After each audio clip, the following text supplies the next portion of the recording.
스스로에 대한 자신감을 잃으면 온 세상이 나의 적이 된다. 한 학생이 찾아왔다.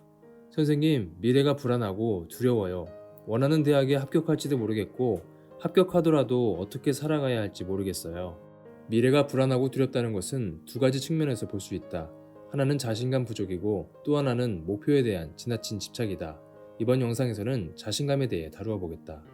자신감은 스스로 믿는 감정이란 뜻이다. 자신감이 부족하다는 것은 나에 대한 믿음이 약하다는 것이다. 예를 들어 주식을 투자하려고 했을 때 지인이 한 번도 들어보지 못한 회사를 추천했다고 하자. 또한 지인은 반도체 1위 기업인 삼성전자를 추천했다고 하자. 둘 중에 어느 회사가 투자를 했을 때 덜 두려운가? 한 번도 듣지 못한 회사보다 지금까지 꾸준히 좋은 실적을 보여주었던 삼성전자에 투자했을 때 두려움이 덜할 것이다. 왜냐하면 다른 신생기업보다 삼성의 기업 가치를 잘 알고 있기 때문이다. 나에 대해 믿음이 부족하다는 것은 자신에 대한 내적 가치 인식이 제대로 되어 있지 않다는 것이다. 그러므로 미래에 대한 불안과 두려움을 떨쳐버리려면 자신에 대한 가치를 확실히 정립하고 자신감을 키워야 한다. 그 어떤 위기와 역경에도 흔들리지 않고 변하지 않는 나만의 철학이 필요한 것이다. 기업으로 말하자면 핵심 가치 같은 것이다. 다음 두 가지 철학을 당신의 삶에 적용해 보길 제안한다. 첫째, 나는 내가 소망하는 모든 것을 이룰 수 있는 자격이 있는 사람이다. 1940년대에 인간 중심 치료를 개발한 심리학자 칼 로저스는 인간은 자신을 발전시키려는 잠재 능력을 갖고 있어서 건설적인 방향으로 행동을 선택하고 성취하려는 실현 경향성을 갖고 태어났다고 말했다. 즉, 누구나 원하는 존재가 될 수 있다는 철학이다.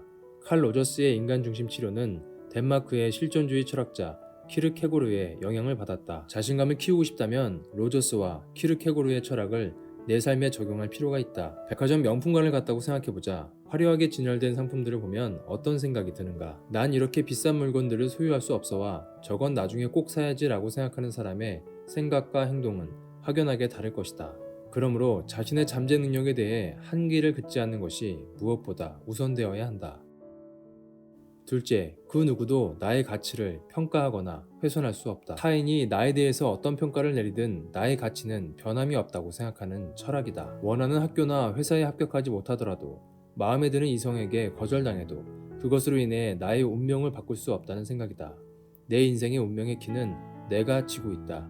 내가 어디에 사는지, 사회적 지위, 경제력 등 나를 둘러싼 조건과 배경들이 나의 가치를 낮추거나 훼손시킬 수 없다. 다이아몬드가 예쁘게 가공되지 않았다고 해서 다이아몬드가 아니라고 할 수 없는 것처럼 말이다. 자신에 대한 내적 가치를 제대로 정립하고 아는 사람은 그 어떤 상황에서도 두려움과 불안 없이 자신의 존재를 믿고 앞으로 나아갈 수 있을 것이다.